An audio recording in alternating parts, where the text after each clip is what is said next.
industriels, ainsi que leur acheminement vers des destinations comme les ports de l'Atlantique et de l'océan Indien. Ils attirent des investissements, stimulent la création d'emplois et ouvrent la voie à une gouvernance moderne au service de nos populations. Un exemple concret de cette ambition est le corridor de Lobito, dont j'ai soutenu la mise en œuvre avec conviction.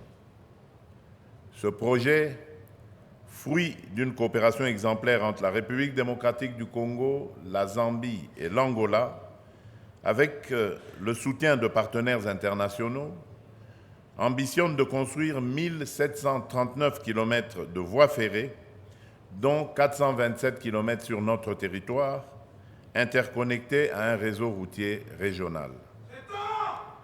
Lors du sommet sur le corridor de Lobito, en présence des chefs d'État de nos 3 pays et de l'ancien président des États-Unis, j'ai rappelé que ce projet dépasse la simple logistique. Il s'agit d'une opportunité unique pour renforcer l'intégration régionale en fluidifiant les échanges commerciaux, pour stimuler la transformation économique en valorisant nos ressources minières et agricoles, et pour améliorer les conditions de vie en développant des infrastructures modernes et des services de proximité. Le corridor de Lobito est une promesse d'avenir pour nos entrepreneurs, nos agriculteurs et notre jeunesse, qui y trouveront des opportunités d'innovation et de croissance. Pour concrétiser ces ambitions, le partenariat public-privé, le PPP, est un levier stratégique. L'État congolais a mis en place des cadres favorables pour encourager l'investissement privé, national et international, dans la construction et la modernisation des infrastructures. Je salue l'engagement du secteur privé qui joue un rôle déterminant dans le développement des corridors. Pour amplifier cet élan, j'encourage la création de banques d'investissement spécialisées pour financer les projets d'infrastructure et garantir leur viabilité, la mobilisation des partenaires bilatéraux et multilatéraux pour accompagner nos efforts, l'implication des gouvernements provinciaux pour assurer une coordination harmonieuse et un développement inclusif. Ces initiatives permettront de transformer nos corridors en véritables pôles de croissance avec des plateformes logistiques, des zones urbaines modernisées, des réseaux d'eau et d'électricité renforcés, ainsi que des centres de santé, d'éducation et de formation. Le développement des corridors doit s'accompagner d'une vision intégrée et durable. Je rêve d'un réseau ferroviaire reliant le Grand Katanga au Grand Kasaï, au Grand Bandundu, à Kinshasa, au Congo central, jusqu'au port en eau profonde de Banana.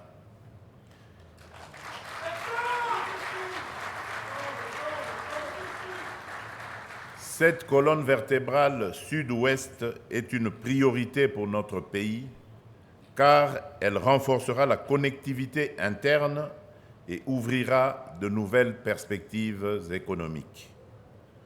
Afin de garantir l'efficacité et un suivi rigoureux de ces initiatives, j'instruis le gouvernement, sous l'autorité de Madame la Première ministre et en étroite collaboration avec mon cabinet, de constituer un groupe de travail dédié à la coordination et au suivi des activités liées au corridor.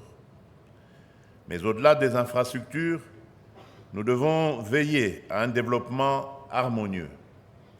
Les corridors doivent être accompagnés d'un urbanisme maîtrisé avec des zones résidentielles, commerciales et des services publics de qualité, de petites et moyennes entreprises et petites et moyennes industries pour booster l'économie locale et créer des emplois, d'une exploitation responsable de nos ressources, notamment dans les secteurs miniers et agricoles, pour garantir une chaîne de valeur profitable à nos communautés. Mesdames et messieurs, Expo Béton RDC, à l'image d'autres grandes initiatives, constitue une plateforme importante pour repenser notre avenir. Les échanges qui s'y tiendront sur des enjeux majeurs tels que la structuration de l'exploitation minière artisanale, la valorisation de l'agriculture familiale, ainsi que l'implication active de la jeunesse et du monde scientifique, alimenteront directement la formulation de nos politiques publiques. Je m'engage personnellement à examiner les recommandations issues de cette 9e édition et à intégrer les plus pertinentes dans nos réformes sectorielles. Le Haut-Katanga, par sa dynamique économique et sa position stratégique, est à l'avant-garde de notre marche vers le progrès. Avec des infrastructures modernisées et des corridors performants, sa croissance est irréversible et celle de l'ensemble de la République démocratique du Congo le sera tout autant. Ensemble, transformons les corridors sud de la RDC SADC en opportunités concrètes pour nos entreprises, nos communautés et notre jeunesse. Que cette 9e édition d'Expo Béton soit un catalyseur d'idées et d'actions pour bâtir une République démocratique du Congo plus connectée, plus prospère et plus unie. Sur ce, je déclare officiellement ouverte la 9e édition d'Expo Béton RDC 2025. Que Dieu bénisse la République démocratique du Congo et son peuple. Je vous remercie.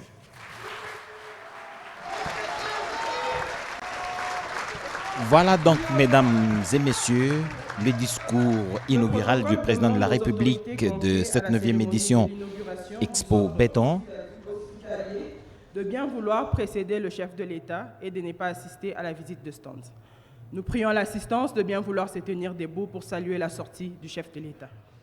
Voilà donc, le président de la République vient de terminer en ouvrant officiellement cette 9e édition Expo Béton à Lubumbashi. Il a résumé en fait les recommandations qui seront les plus pertinentes pour en faire partie des politiques publiques de la République démocratique du Congo. C'est un engagement du président. Il a salué le partenariat public-privé qui est en cours parce que la réussite des infrastructures à tous les niveaux, qu'elles soient des infrastructures routières, ferroviaires, la construction de nouvelles villes, tout cela ne peut avoir son sens que si le partenariat public-privé est promu. En résumé, le discours du président de la République rencontre en fait les attentes de cette 9e édition selon le discours du président ou du promoteur de Expo Béton. À l'issue de cette 9e édition d'Expo Béton qui vient de s'ouvrir à Lubumbashi, plusieurs résolutions stratégiques seront adoptées pour renforcer l'intégration économique régionale à travers le développement de corridors sud, en particulier le corridor de Lobito, qui relie la République démocratique du Congo, la Zambie et l'Angola jusqu'à l'océan Atlantique. C'est ce qui justifie d'ailleurs la présence des officiels de tous ces États voisins. Donc l'un des objectifs, c'est d'accélérer la modernisation des infrastructures du transport multimodal avec un objectif de réduire 30% des coûts logistiques d'exportation de minerais. L'objectif de réduire 30% des coûts logistiques d'exportation de minerais d'ici 2030. Et puis, parmi les actions, il y aura la réhabilitation. L'information pour éclairer et changer les choses.